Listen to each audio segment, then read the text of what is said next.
ஆகாதென்று தள்ளின கல்.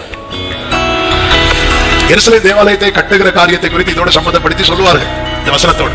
நம்ம கற்கள் எல்லாம் செதுக்கப்பட்டு செய்யப்பட்டு கொண்டு வரப்பட்டது, எல்லாமே ஒரே அளவு. அப்படி கொண்டு வரப்பட்டு மாட்டும் போது ஒரு கல்லின் அளவு மட்டும் கொஞ்சம் டிஃபரெண்டா இருக்கும். அதனால என்ன பண்ணாங்க, இந்த கல் செட் ஆகாதுன்னு சொல்லிட்டு ஆரம்பத்தில் என்ன பண்ணாங்கன்னா அதை தூக்கி போட்டாங்க. தூக்கி போட்டுட்டு எல்லாம் செட் பண்ணி வைக்கும் போது ஒரு மெயினா ஒரு ஸ்டோன், தலைக்கல், அது இல்லை. அது வந்து டோட்டலா டிஃபரெண்ட் ஆனது.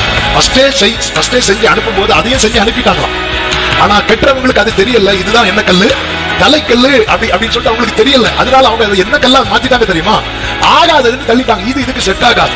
அவங்க சில நேரத்துல பாருங்க, மற்றவங்களுக்கும் தேவனால் தெரிந்தெடுக்கப்பட்டவங்க ரொம்ப டிஃபரெண்டா இருப்பாங்க. சின்ன வயசுல தான் டிஃபரெண்டா இருப்பாங்க, என்னன்னா ஒதுக்கப்பட்டிருப்பாங்க. ஏன்னா செட் ஆக மாட்டோம் நம்ம. ஆனா ஒரு நாள் வரும், அது கர்த்தராலே ஆயிற்று. ஒரு கல்லு மிஸ் ஆகுது, ஒரு கல்லு மிஸ்ஸிங்.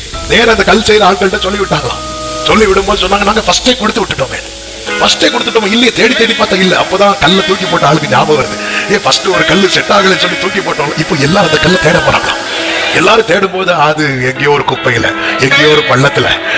இப்ப எல்லாரும் அதை தூக்கி அதெல்லாம் தொடச்சி கொண்டு வந்து வைத்தல் போது பாடுறாங்க, ஆகாதென்று தள்ளின கல் மூளைக்கு தலைக்கல் ஆயிற்று, அது கர்த்தராலே ஆயிற்று.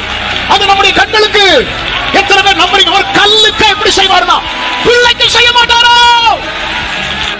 அதனாலதான் ஸ்கூல்லையும் ஒதுக்கி வைக்கிறாங்க, காலேஜ்ல ஒதுக்கி வைக்கிறாங்க, கல்யாண வீட்டுக்கு போன ஒதுக்கி வைக்கிறாங்க எல்லாம். ஆனா ஒரு நாள் வரும், ஹல்லேலூயா, யோசேப்பை தூரமா வைத்து போட்டாங்க.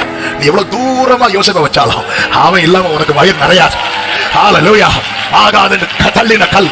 ஏமாமா நமக்கு தெரியாது, இன்னைக்கு தெரியாது, இன்னைக்கு புரியாது.